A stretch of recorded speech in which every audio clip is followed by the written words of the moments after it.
Leave this all together. I'm just going to share one other thought with you. So I've created the one, but I've downloaded both the other scripts here. Another thing I can do is I can drag and drop them in, right, from the File Explorer. And that gives me, you can have all three of them. I could have done with all three at once.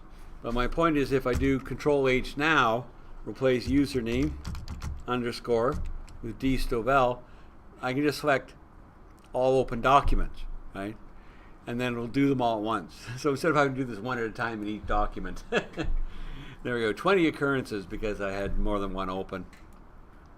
Then I could just execute each in turn. There we go. So whether you save these files or not, that's entirely up to you. You'll notice the Wii Adventure one takes a lot longer to run. That's because it actually is a fairly significant amount of data inside that one. Even in our Ironwood and the Sport Motors, most tables don't have more than 10 or 20 records. But the Wii Adventure example, it has, some tables with like 500 or more. So it takes a little bit longer to execute that script. The reason I included that, I should tell you the story behind Wii Adventure. Basically, Microsoft has had a number of standard sample databases they've used for years. One of the inside jokes at Microsoft was about the Northwind database, right? It was kind of the standard sample database that was used for years, and it was terrible. It was a horrible design, terrible naming conventions, just everything about it was awful, right? So even Microsoft presenters, they say, and here's good old Northwind again, and everyone chuckles under their breath because it was so bad.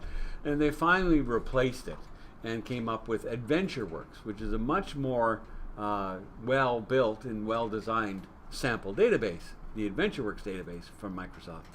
Trouble is, it's huge, complex, and has every advanced feature you can think of all thrown in together. So I found using it in the classroom was a little intimidating because it was just so complex, right? So what I did is I took it and I trimmed it down and kind of simplified it somewhat, right? So that's where the Wii Adventure database comes from.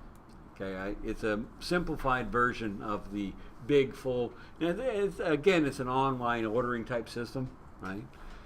So it's quite similar to the Sport Motors, but I like to use it for some things. For one thing, because it actually has a significant amount of sample data, right? So you filter, instead of going down from 5 records to 2, you can see a much more significant effect of your where clauses and so on.